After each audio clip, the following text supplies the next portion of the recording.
Asli Pali. Ya, turun. asli Pali. Banyuasin dan? Banyuasin semua. Oh, Banyuasin semua. Jadi pegang klinik sama apotik kemarin. Sambil juga nge-DJ. Sambil juga nge-DJ, oke. Iya. DJ kan nggak selalu negatif kan? Nggak selalu negatif. Itu kan selama kuliah itu kan sama sekali nggak minta biayain sama orang tua untuk biaya kehidupan. Kecuali biaya kuliah. Yang punya barang orang lain. Iya. Kamu sekedar modal cawa bahasa Ya, gitu. modal cawa bener.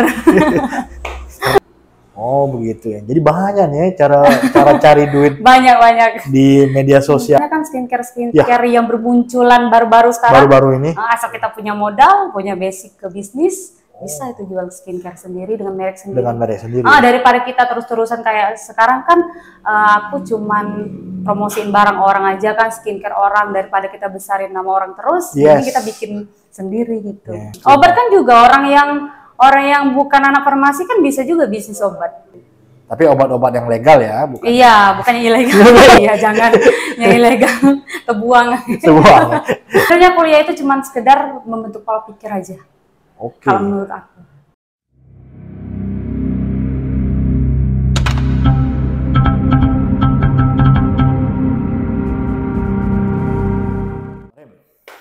Assalamualaikum warahmatullahi wabarakatuh. Welcome back to our YouTube channel Indahnya Pali, inovasi daerah punya Pali. Hari ini kita ada di segmen Ruang Podcast Indahnya Pali.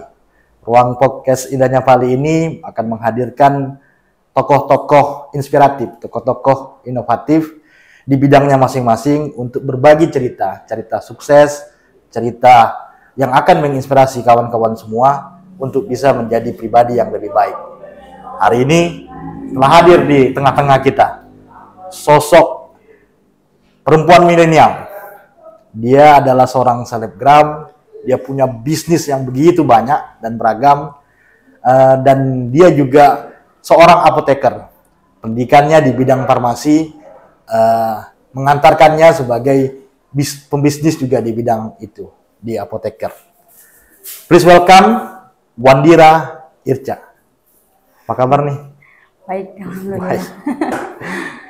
Oke, maybe we want to know about you. Kita pengen kenal nih dengan Wandira. Wandira ini kalau nggak salah asli sini ya? Iya, asli Pali. Coba deh cerita nih, Wandira ini aslinya dari mana, kemudian juga pendidikannya di bagian apa, di bidang apa, kemudian juga apa namanya itu, apa aja yang dikerjakan sekarang ini termasuk bisnis dan pekerjaan. Nama saya kan Ayu Wandira, nama aslinya. Nama asli Ayu Wandira? Iya, tapi kan lebih dikenal di sosmednya Wandira Irca. Ya, okay. Saat ini sedang menjalankan bisnis sama kerja di bidang retail. Oke. Di bidang farmasi juga tapi di retailnya. Posisi saya di sana sebagai apoteker dan supervisor. Supervisor? Iya, supervisor juga. Di perusahaan itu ya? Di perusahaan itu. Boleh tahu retailnya apa aja yang dijual? Retail itu ada obat-obatan. Kalau untuk penanggung jawab apotekernya kan saya di situ. Obat-obatan, menerima resep juga kan di sana, pelayanan juga, orang mau konsul juga bisa di sana. Terus kalau jadi supervisornya ya saya sebagai pemimpin di sana. Oke. Manajer ondati di situ, ibaratkan wakil dari manajer kita yang ada di situ. Ya, manajer supervisor yang ini ya. Asli Pali. Ya, turun. Asli Pali. Berapa bersaudara? 4 saudara perempuan semua. 4 saudara perempuan semua. Kamu anak nomor? Nomor 2. Nomor 2. Oke. Apoteker, artinya pendidikannya di farmasi ya? Di farmasi. Dulu di mana farmasinya? Kalau farmasinya dulu waktu S1 di tahun 2014 itu di Siti Hodijah Palembang. Siti Hodijah Palembang. Sampai tahun 2018. 2018. 2015. Dari tahun? 2014, jadi 4 tahun udah tamat S1 ya, tepat waktu. 4 tahun S1, tepat waktu ya. Terus ambil profesi apoteker di Medan kemarin. Di Medan? Ya, Horas. Oke. Setelah selesai apoteker langsung kerja ya, apa gimana? Iya, langsung ditawarin, langsung diangkat di Banyuasin jadi penanggung jawab klinik waktu itu. Penanggung jawab klinik. 3 bulan kerja ditawarin lagi jadi penanggung jawab lagi apotek gitu. Jadi 2 tempat kemarin. Itu langsung bersamaan? Ya, langsung. Banyuasin dan? Banyuasin semua. Oh, Banyuasin semua. Jadi pegang klinik sama apotek kemarin. Oh, pegang klinik dan apotek. Oh, susah ya pegangnya kalau begini. Ya itu istilah kita. Artinya yang menghandle atau mengkoordinasi itu ya di situ ya. Benar. Sebagai apoteker. Setelah dapat ini langsung ya. Iya langsung kemarin nggak nganggur kemana-mana. Nggak nganggur. Jangan sering nganggur, mabuk nanti. Oke. Terus mulai bisnisnya kapan tuh? Katanya ini punya banyak usaha nih. Oh, selain daripada apoteker ini di toko obat, kemudian apa namanya itu jual pakaian juga ya? Iya, jual pakaian juga. Kuliner. Itu kapan itu? Dimulai dari zaman kuliah atau memang udah dari zaman sekolah udah jualan kosmetik. Tapi di online Facebook kan zaman dulu kan waktu zaman sekolah kan Facebook kan. Facebook tuh ya. Iya. Di Facebook jual kayak online COD-an kan, kalau orang mau beli COD dulu. Beli barang orang dijual lagi ke orang gitu. Reseller. Iya, reseller waktu SMA. Terus waktu kuliah baru bangun bisnis jual makanan. Udah dari dulu, tapi makanannya makanan rumahan kayak lauk gitu. Sambil kuliah, iya. Itu gimana tuh ngatur waktunya itu? Kuliah kan pagi kan, jam 8 tuh harus udah di kampus, jadi bangunnya itu subuh. Oh, subuh udah bangun? Iya, subuh udah bangun. Kamu masak sendiri? Ya, masak sendiri. Bantu juga sih sama adik kemarin. Oh, adik-adik juga tempatnya sama di Palembang? Jual kosmetik juga. Itu waktu SMA jual kosmetik? Enggak, waktu SMA cuman kosmetik doang. Iya. Terus setelah udah kuliah jual makanan sama kosmetik. Oke, kosmetiknya tetap jalan, ditambah lagi makanan. Sambil kuliah juga. Sambil kuliah juga. Sambil juga nge-DJ. Sambil juga nge-DJ. Oke. Ini DJ ini profesi yang lagi hits sekarang ya. Apalagi di dunia hiburan tuh. Bukan hanya tempat-tempat clubbing ya, malah justru bukan di event ya. Di event-event juga sekarang biasanya ada DJ-nya untuk bikin semarak ya, bikin adrenalin jadi naik sehingga kegiatan maupun acara juga jadi happening ya. DJ kan nggak selalu negatif kan? Nggak selalu negatif. Kalau orang kan biasanya pandang DJ kan sebelah mata. Ya, orientasinya pasti ya. Padahal itu kan seni termasuk. Ya, itu juga musik ya, bagian dari musik. Dan tidak selamanya itu terkait dengan hal-hal yang negatif. Itu kenapa tuh kok bisa tertarik dengan nge-DJ gitu? Pasti belajar dulu dong. Iya, belajar dulu. Kemarin masuk manajemennya di Form DJ dulu.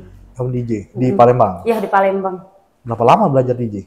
Belajar DJ di sana kira-kira hampir setengah tahun. Soalnya kan sambil kuliah, nggak fokus jadi. Kadang latihan, kadang enggak gitu. Iya. Dan perform pertama kali di tahun berapa dan di mana? Perform pertama kali di tahun 2016. 2016. Nah, di kantor DPRD. Itu kan ada di lapangannya kan acara Jalan Sehat yang disponsori oleh Paramek waktu itu. Paramek sponsornya. Udah ngomong merek kita di sini. Iya, ya nggak boleh. Oke.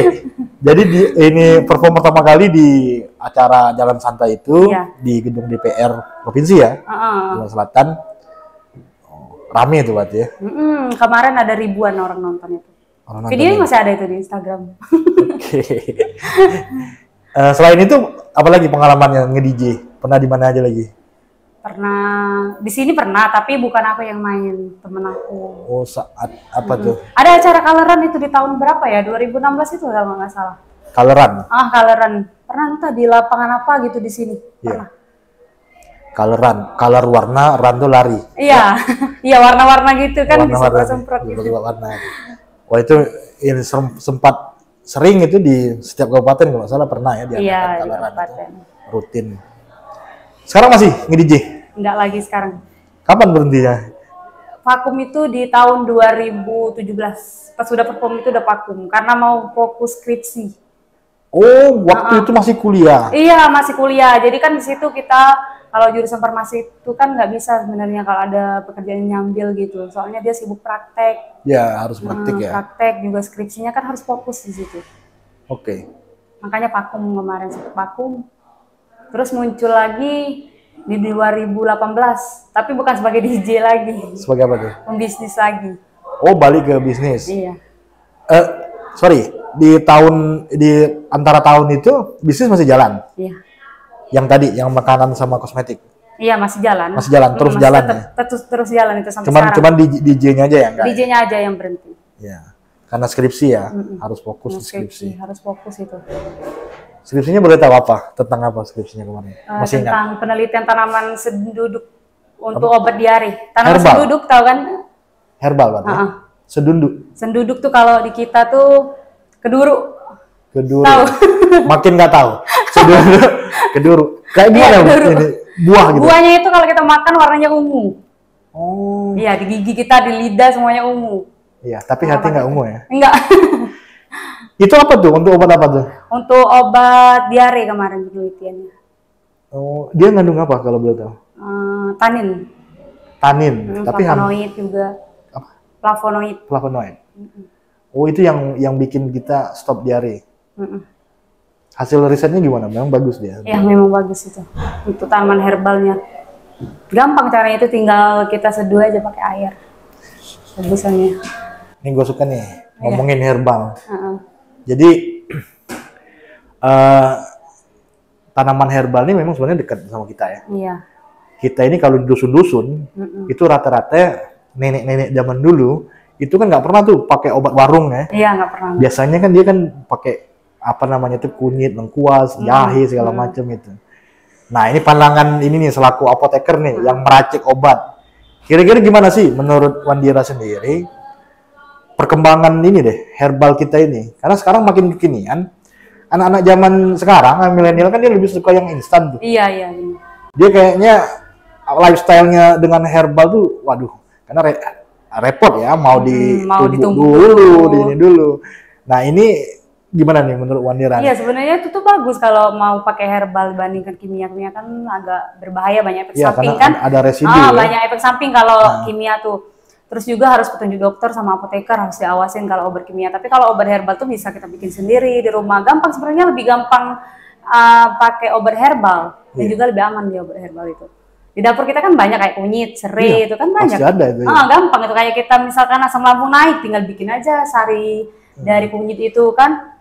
Misalnya daya imun kita kurang, pakai serai juga bisa, kunyit tadi kan. Iya, iya. Iya. Ada tanggung jawab juga dong artinya. Bagaimana istilahnya itu. Apalagi sebagai selebgram kayaknya harus perlu tuh. Iya. Mulai ini ya. Karena kita ini itu kan tradisi ya, budaya Indonesia. Jamu kayak gitu kan kita memang dekat sekali dengan itu. Cuman di era sekarang, apalagi generasi Z ini maunya yang instan saja. Padahal itu bisa jadi lifestyle yang sebenarnya jauh lebih sehat dibandingkan dengan pakai obat kimia. Sekarang juga di retail tadi, balik ke retail tadi, kan sering tuh kita lihat di apa namanya itu ada khusus obat yang dari jamu. Iya, ada yang kimia, ada yang jamu. Malah justru sekarang jamu lebih banyak sebenarnya. Lebih sudah digarap oleh industri yang berkembang pesat. Ya itu. Oke. Ini DJ pernah bisnis jalan sambil kuliah. Kemudian ke apoteker di Medan. Pada saat di Medan bisnis masih dijalankan atau off dulu tuh? Kalau di Medan itu kemarin fokus di kuliah sama bikin konten juga di situ. Bikin konten? Iya, konten jalan-jalan, Q&A, masak-masak, itu di mana? keseharian. Di sosmed ya? Iya, di sosmed. Di apa platformnya? Di Instagram. Di Instagram. Semuanya di Instagram. Itu kan selama kuliah itu kan sama sekali nggak minta biayain sama orang tua untuk biaya kehidupan, kecuali biaya kuliah. Iya, dari Instagram semua. Dari endorse kan situ waktu tahun 2000 berapa tuh? 2019 sampai 2020 itu kan banjir endorse. Iya, lagi happening ya. Karena kan itu COVID. Iya, COVID. Dan semua orang di rumah. Iya. Stalking medsos semua dan kebanyakan. Dan makanya berkembang endorse-endorsean ini. Oh, jadi nggak minta kiriman dari orang tua? Enggak. Mandiri ya? Iya, mandiri. Keren. Jadi semuanya selama di sana dibiayai oleh Instagram. Waduh, thank you for Instagram. Udah biayain ini. Iya, dan bisa jadi apoteker kan? Bisa jadi apoteker dari Instagram. Kecuali kalau biaya kuliah ya orang tua, kalau biaya kuliahnya. Artinya harus bikin di tugas akhirnya terima kasih kepada Instagram. Iya kan harusnya ya. Tapi kan apoteker nggak ada skripsinya, nggak ada. Yang ada ya. Ada ujian UKAI aja dia. Ujian ini aja. Ujian UKAI. Berapa tahun tuh? Ini kuliah lagi apa? Ambil profesi. Ya. 1 tahun sebenarnya kemarin. 1 tahun. Tapi kita itu kendala di COVID kemarin.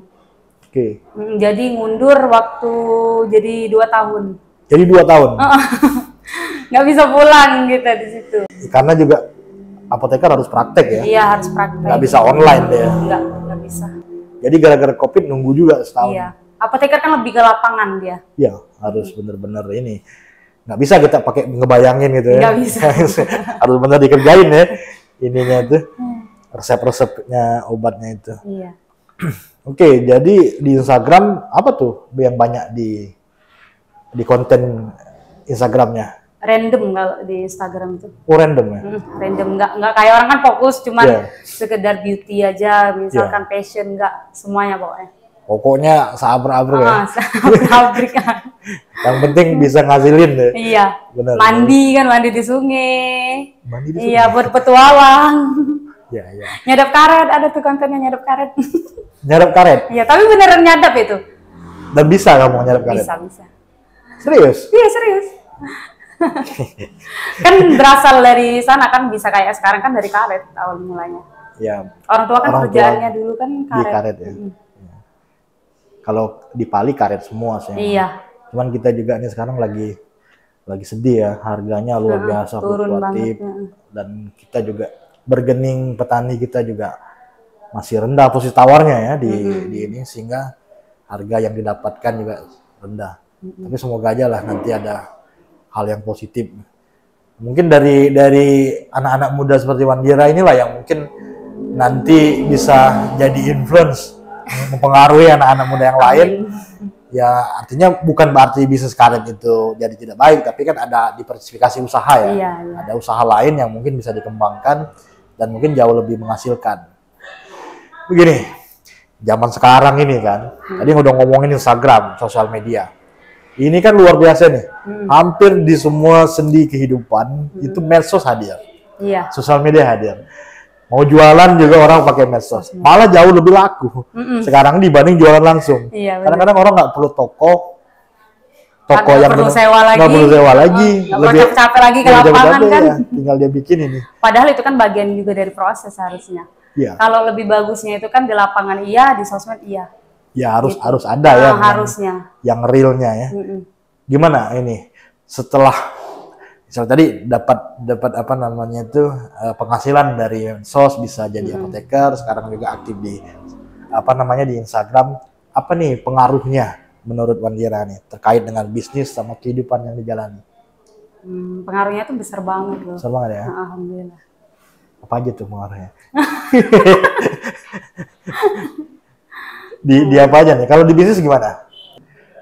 Dengan adanya medsos itu apakah ada hal yang berbeda misalnya dibanding kita jualan langsung? Gitu? Kalau di medsos itu sebenarnya lebih mudah gitu. Tinggal orang check out aja kan di keranjang, langsung kita packing, langsung kirim gitu. Nggak mesti kita ke lapangan dulu. Oh, nggak mesti kita buka ini. Jadi nggak berhubungan langsung ya melalui ini saja. Nggak pernah ketemu sama customer. Ini apa aja nih? Kalau jualan di mana aja yang sudah pernah dilakukan? Kalau jualan udah pernah di Shopee, di Shopee, di TikTok, di Instagram udah pernah juga. Oh, jadi hampir pokoknya semua sosmed lah. dijual. Oh, bukan sosmed yang dijual, maksudnya barang-barangnya. Barangnya yang dijual. Iya. Apa aja yang dijual di situ? Yang dijual di situ kayak kosmetik, dijual di situ juga, fashion, di mana ya, di Shopee itu. Okay. Terus apa lagi ya? Di Trip juga, Trip itu pakaian barang BJ kalau istilahnya. Barang, oh ya. Iya, BJ. Barang impor itu ya? Iya, impor dia. Impor kemudian dijual. Ya, yang pakai karung besar bal-balan itu ya? Iya, benar. Itu laku? Alhamdulillah itu jalan. Itu jual di mana? Di mana jualnya? Jualnya kita cuma sosmed kalau itu, soalnya nggak sempet kalau mau ke lapangan kan sekarang lagi kerja juga. Oke. Jadi dia ditampilin terus orang ini apa namanya? Langsung check out aja dari keranjang. Dari keranjang Shopee kan? Iya. Saya kan juga Shopee affiliate kan. Affiliate di Shopee. Affiliate itu kan. Jual barang orang lagi kita dapat komisi dari Shopee sama TikTok gitu.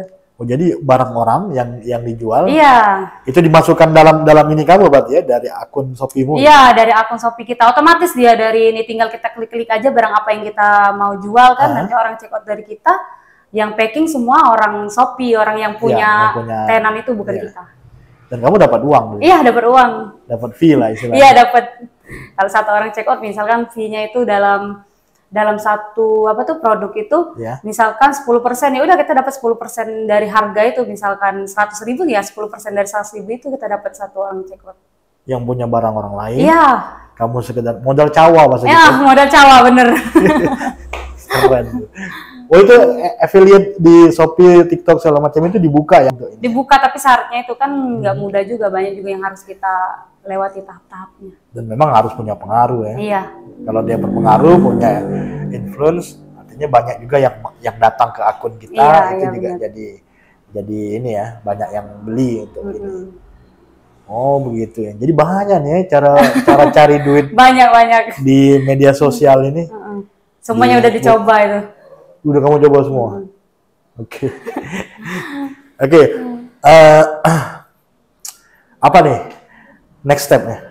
Sekarang ini udah makanan, udah kemudian pakaian juga, udah kosmetik juga, udah gitu kan. Di bisnis yang dijalani. Kira-kira next step-nya selanjutnya apa nih yang mau dikembangkan nih dalam waktu dekat? Kayaknya masih mau ngembangin toko obatnya sekarang, sama yang coming soon kan ada skincare. Skincare? Iya.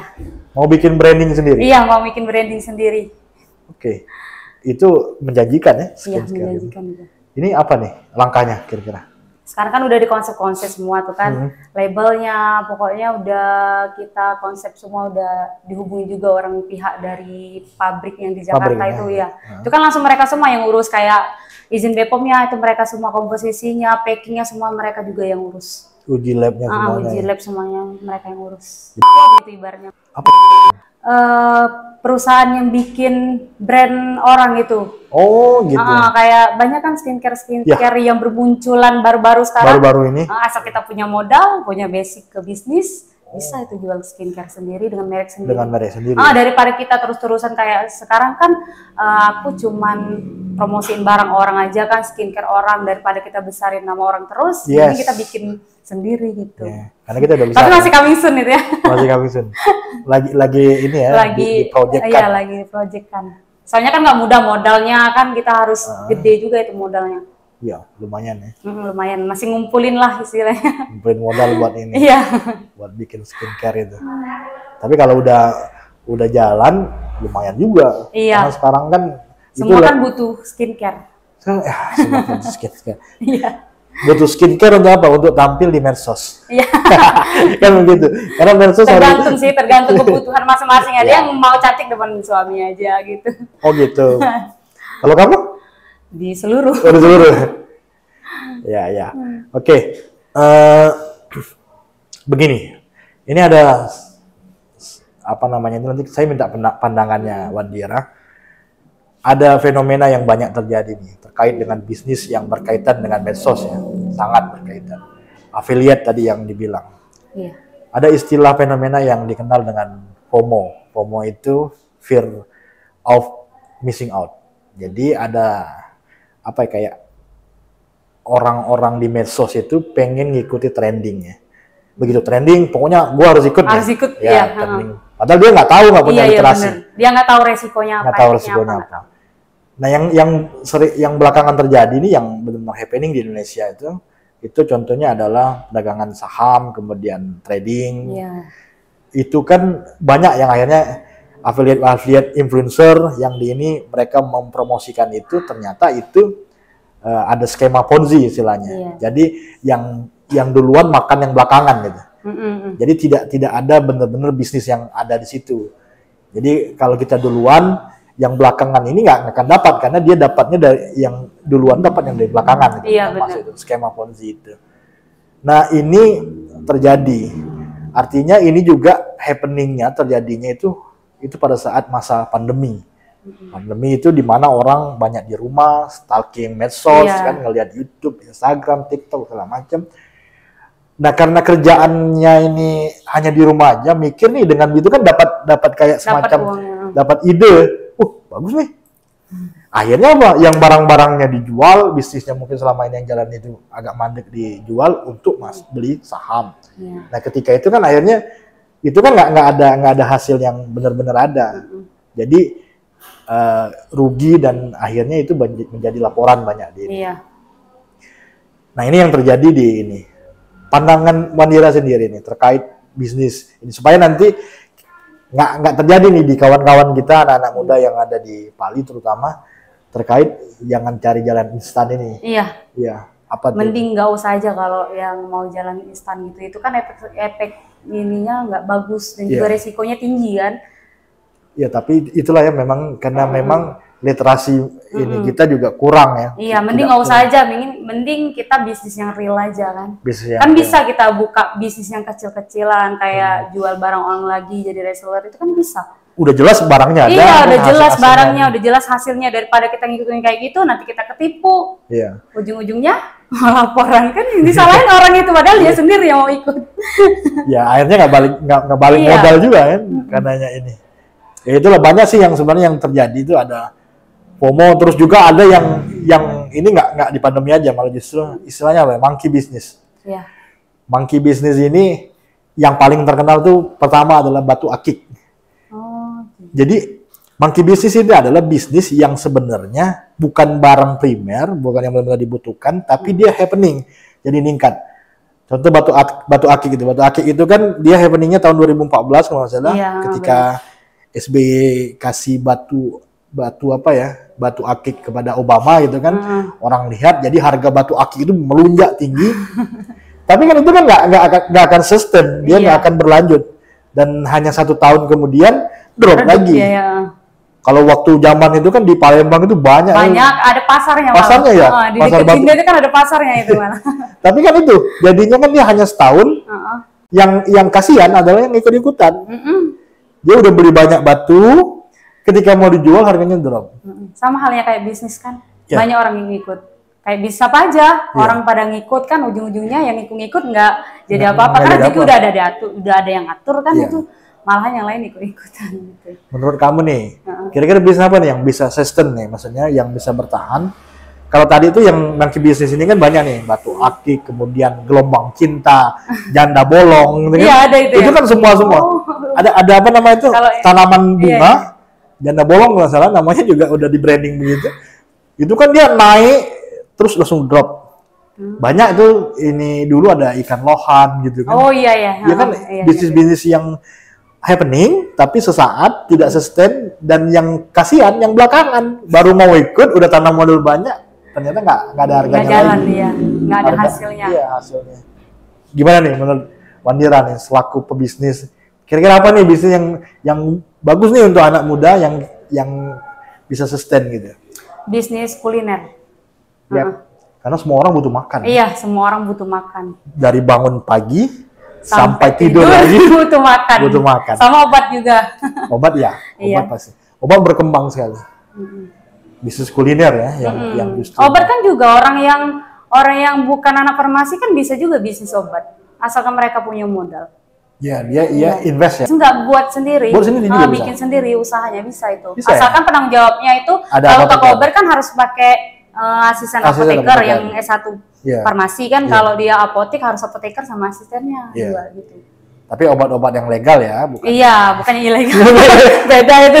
Tapi itu juga sebenarnya bisnis yang juga, tapi ilegal nggak boleh. Iya, jangan yang ilegal, terbuang. Oke. Ini keren nih. Jadi Mandira ini secara pendidikan udah oke nih, apoteker. Kemudian juga main di bisnis juga sudah banyak. Di sosial media juga. Ini. Kira-kira apa nih yang menjadi apa ya istilahnya itu pesan ke rekan-rekan pemuda-pemudi milenial di Pali terutama ini untuk supaya bisa istilahnya kehidupan itu lebih bermakna dan berarti gitu terkait bagaimana mereka mencari jalan ya baik itu di karir kemudian juga di usaha dan pendidikan. Kalau boleh silakan disampaikan. Kalau bisa ngatur waktu, tapi kalau dia yang jurusan kesehatan biasanya susah untuk atur waktu. Iya. Kalau yang kayak jurusan umum itu mending kuliah sambil kerja atau sambil bisnis. Iya, dimulai. Karena kan nyambil kita. Nyambil ya. Itu kan bagus nanti misalkan kayak orang zaman sekarang kan banyak yang cuman sekedar fokus pendidikan aja kan ujung-ujungnya masih mau Mau cari kerja, ya. iya masih mau cari uang. Ya. Sebenarnya kuliah itu cuman sekedar membentuk pola pikir aja. Oke. Kalau menurut aku. Membentuk pola pikir. Iya. Untuk siap nanti ya. Iya, untuk siap nanti ke dunia kerja. Dunia kerja maupun bisnis. Oke. Jadi nggak mesti juga artinya kalau misalnya pendidikannya ini kerja atau ini apanya sesuai dengan ini, bisa jadi yang lain ya, malah justru banyak yang pendidikannya apa, suksesnya di mana gitu ya. Iya banyak di ininya. Tapi kalau kamu tetap di farmasi juga tetap ya. Tetap. Malah justru itu yang jadi basic landasannya. Sebenarnya bukan itu dulu, bukan cita-cita. Cita-cita apa itu? Bukan, memang pengen di kesehatan kan memang, nah, tapi nggak mau yang langsung bersentuhan ke pasien gitu. Oke. Karena kan takut kalau lihat yang darah gitu secara langsung kayak orang operasi itu takut, tapi pengen di dunia medis memang. Terus mikir kan apa sih yang kira-kira yang nggak bersentuhan langsung dengan pasien gitu kan, mikir nyari tahu, nanya-nanya, akhirnya dapatlah farmasi gitu. Pas sudah terjun ke farmasi ternyata nggak tahu ya dulu kalau apoteker itu harus apa tuh, kalau di farmasi itu harus ada profesinya, nggak tahu dulu. Sama sekali nggak tahu. Jadi kuliah itu cuma ngonor aja gitu kan. Iya, pokoknya jalan aja ya. Iya, jalan aja dulu.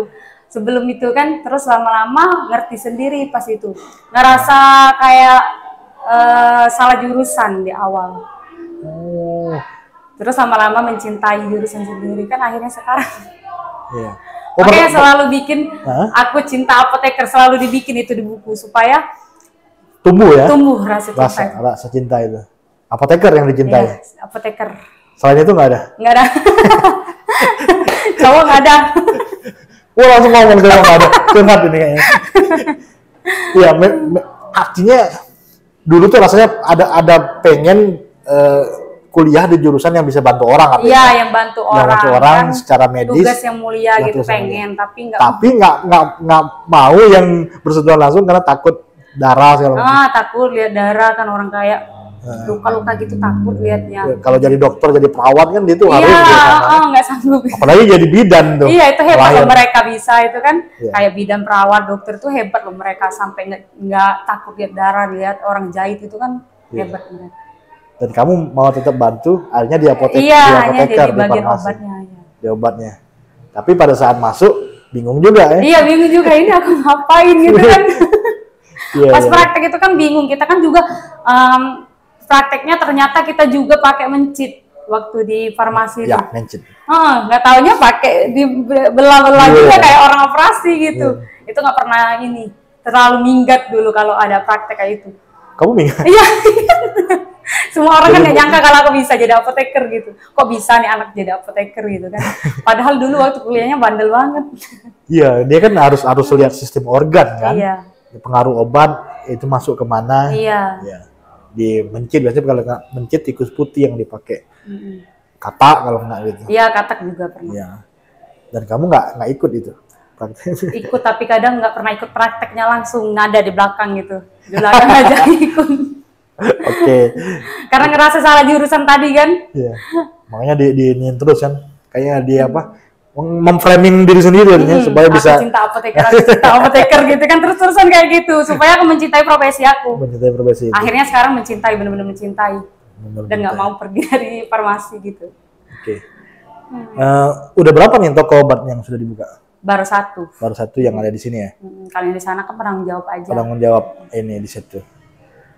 Oh ya. Oke. Thank you nih udah datang ke sini.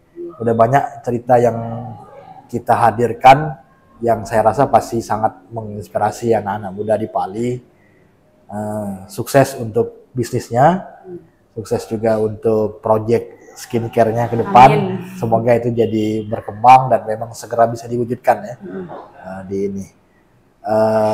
Sekali lagi kami ucapkan terima kasih ke Wandira, Irca yang sudah hadir di sini di ruang podcast Indahnya Pali, telah berbagi tentang cerita hidup, bagaimana pendidikan, bagaimana bisnis, dan bagaimana juga media sosial sangat berperan dalam kehidupan dan bisnis yang dilakukan oleh Wandira Irca. Terima kasih atas perhatiannya kawan-kawan. Semoga ini bisa menjadi motivasi dan inspirasi bagi kalian semua. Sampai jumpa lagi di podcast berikutnya. Assalamualaikum warahmatullahi wabarakatuh. Bali Bangda siap!